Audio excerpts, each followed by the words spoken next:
Welcome back to Salam learning. അവിവേഴ്സ് ആണ് മക്കൾ. ഇന്നത്തെ വീഡിയോയിൽ നമ്മൾ ഇംഗ്ലീഷിന്റെ ഒരു ആക്ടിവിറ്റി ആണ് ചെയ്യാൻ പോകുന്നത് കേട്ടോ. ഒന്നല്ല, ഒരു 3 ആക്ടിവിറ്റീസ് ഉണ്ട്. സോ ഇതിൽ എത്ര എണ്ണം എൻ്റെ മക്കൾക്ക് ആൻസർ ചെയ്യാൻ പറ്റിയെന്ന് കമന്റ് ബോക്സിൽ കമന്റ് ചെയ്യണം. ആൻഡ് ഇത് നിങ്ങളുടെ ഫ്രണ്ട്സിന് അയച്ചു കൊടുക്കുക. എന്നിട്ട് അവർക്ക് എത്ര എണ്ണം ആൻസർ ചെയ്യാൻ പറ്റിയെന്ന് ചോദിക്കുക കേട്ടോ. സോ എൻ്റെ പേര് അഭിരാമി എന്നാണ് കേട്ടോ. ഓക്കെ, നിങ്ങൾക്ക് അബി മിസ് എന്ന് വിളിക്കാം. ABI ആണ് മിസ്സിന്റെ കോഡ്. സോ നമ്മൾ ഇംഗ്ലീഷിന്റെ മിസ് പറഞ്ഞു, ഇംഗ്ലീഷിന്റെ ആക്ടിവിറ്റി ആണ്. നമ്മുടെ ഫസ്റ്റ് ആക്ടിവിറ്റി എന്താണെന്ന് നോക്കിയാലോ.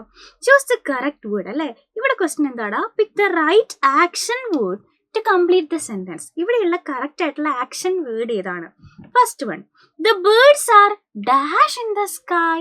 The birds are dash in the sky. പക്ഷികള് ആകാശത്ത് എന്ത് ചെയ്യാണ്? 2 ഓപ്ഷൻസ് ഉണ്ട് അല്ലെ. സ്വിമ്മിങ് ഉണ്ട്, ഫ്ലൈയിങ് ഉണ്ട്. സോ ഇതിൽ ഏതാണ് കറക്റ്റ് ആൻസർ? പക്ഷികൾ ആകാശത്ത് പറക്കല്ലേ ചെയ്യുക. സോ പറക്കുക എന്ന് പറയുന്ന വേർഡ് ഇതിൽ ഏതാണ്? ഫ്ലൈയിങ് ആണ് അല്ലെ. സ്വിമ്മിങ് എന്ന് പറഞ്ഞാൽ നീന്തുകയാണ്. സോ നമ്മൾ ഫ്ലൈയിങ് എന്ന് എഴുതി. ഓക്കെ, രണ്ടാമത്തെ ചോദ്യം, I dash with my teeth. I dash with my teeth. ഞാൻ എൻ്റെ പല്ലുകൊണ്ടാണ് എന്താ ചെയ്യാറ്? ഓപ്ഷൻസിൽ ച്യൂ ഉണ്ട്, ഹിയർ ഉണ്ട്. ച്യൂ ചെയ്യുക എന്ന് പറഞ്ഞാൽ എന്താ? ചവയ്ക്കുക. ഹിയർ എന്ന് പറഞ്ഞാൽ കേൾക്കുക. So I dash with my teeth. പല്ലുകൊണ്ട് നമ്മൾ എന്താ ചെയ്യാറ്? ഭക്ഷണം ചവച്ചരയ്ക്കാറാണ് അല്ലേ. സോ ച്യൂ എന്നുള്ളതാണ് ഇവിടെ വരേണ്ടത്. അടുത്ത question, Anish loves to dash football. Anish loves to dash football. അനീഷിന് ഫുട്ബോൾ എന്ത് ചെയ്യാനാണ് ഇഷ്ടം? റീഡ് ഉണ്ട്, വായിക്കുന്നുണ്ട്, പ്ലേ കളിക്കുന്നുണ്ട്. ഫുട്ബോൾ ആയതുകൊണ്ട് തന്നെ ഇവിടെ പ്ലേ ആണ് വരാ അല്ലെ. Anish loves to play football എന്നാണ് വരാ. ഓക്കെ, അടുത്ത ചോദ്യം നോക്കാം. നമ്മൾ ഹി ആണോ, ഷീ ആണോ, ഇറ്റ് ആണോ ഇത് കറക്റ്റ് ആയിട്ട് ഫില്ല് ചെയ്യണം.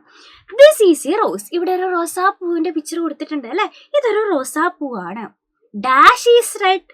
ഇവിടെ ഷീ ആണോ, ഹി ആണോ, ഇറ്റ് ആണോ? ഇറ്റാണ് വരാ അല്ലെ. ഇതൊരു പൂവായതുകൊണ്ട് ഇവിടെ ഇറ്റാണ്. പെൺകുട്ടി ആയിരുന്നെങ്കിൽ അല്ലെ സ്ത്രീ ആയിരുന്നെങ്കിൽ ഷീന്ന് യൂസ് ചെയ്യാം. ആൺകുട്ടിയാണെങ്കിൽ ഹീന്ന് യൂസ് ചെയ്യാം. ഇതൊരു പൂവായതുകൊണ്ട് അവിടെ നമ്മൾ ഇറ്റ് യൂസ് ചെയ്തു. Riya is my sister. Dash likes to dance. Riya എന്റെ സിസ്റ്റർ ആണ്. സോ അവിടെ എന്ത് പറയണം? ഷീ അല്ലെ. She likes to dance. അവൾക്ക് ഡാൻസ് കളിക്കാൻ ഇഷ്ടമാണ്. അടുത്തത്, Rahul is a boy. Dash is 7 years old. So Rahul ആൺകുട്ടി ആയതുകൊണ്ട് ഇവിടെ ഹീ വരണം അല്ലെ. Rahul is a boy. He is 7 years old എന്ന് വേണം. സോ എങ്ങനെ ആൻസർ ചെയ്യുക? This is a rose, it is red. Riya is my sister, she likes to dance. Rahul is a boy, he is 7 years old. അടുത്ത third question നോക്കണേ. നമ്മൾ S ഇട്ടിട്ട് അത് plural ആക്കുകയാണ്. ഒരു ബോൾ നമ്മൾ ബോൾ എന്ന് പറയല്ലേ. 2 ബോൾ ആണെന്നുണ്ടെങ്കിൽ, 2 ബോൾ ആണെങ്കിൽ നമ്മൾ എന്താ പറയാ? ഒരു എസും കൂടെ ആഡ് ചെയ്താൽ അത് ബോൾസ് ആയി. ഓക്കെ, ബോൾസ് ആയി. അപ്പൊ 1 ട്രീ, ഒരു ട്രീയെ നമ്മൾ ട്രീ എന്ന് പറയും. ഇവിടെ 4 ട്രീസ് ഉണ്ട്. 1 2 3 4 ട്രീസ് എന്നാണ് പറയാ അല്ലെ. എസ് ഇട്ടപ്പോ പ്ലൂറൽ ആയി, ട്രീസ് ആയി. 1 കപ്പ്, ഒരു കപ്പാണ്.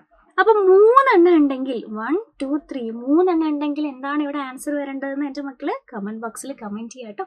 ആൻഡ് ഈ ഒരു വീഡിയോ നിങ്ങൾക്ക് യൂസ്ഫുൾ ആയിട്ടുണ്ടെന്നുണ്ടെങ്കിൽ തീർച്ചയായിട്ടും എന്ത് ചെയ്യണം? മിസ് പറഞ്ഞതുപോലെ ഫ്രണ്ട്സിന് അയച്ചു കൊടുക്കണം. ആൻഡ് അവർക്ക് എത്ര എണ്ണം ആൻസർ ചെയ്യാൻ പറ്റിയെന്ന് ചോദിക്കണം. ഈ വീഡിയോ നിങ്ങൾക്ക് യൂസ്ഫുൾ ആയിട്ടുണ്ടെന്നുണ്ടെങ്കിൽ ഇതുപോലെയുള്ള യൂസ്ഫുൾ ആയിട്ടുള്ള വീഡിയോസ് ഒക്കെ ഈ ചാനലിൽ അവൈലബിൾ ആണ്. ഈ ചാനൽ ഒന്ന് സബ്സ്ക്രൈബ് ചെയ്ത് വെച്ചാൽ ഇതുപോലെയുള്ള നല്ല നല്ല വീഡിയോസ് നിങ്ങൾക്ക് കിട്ടും.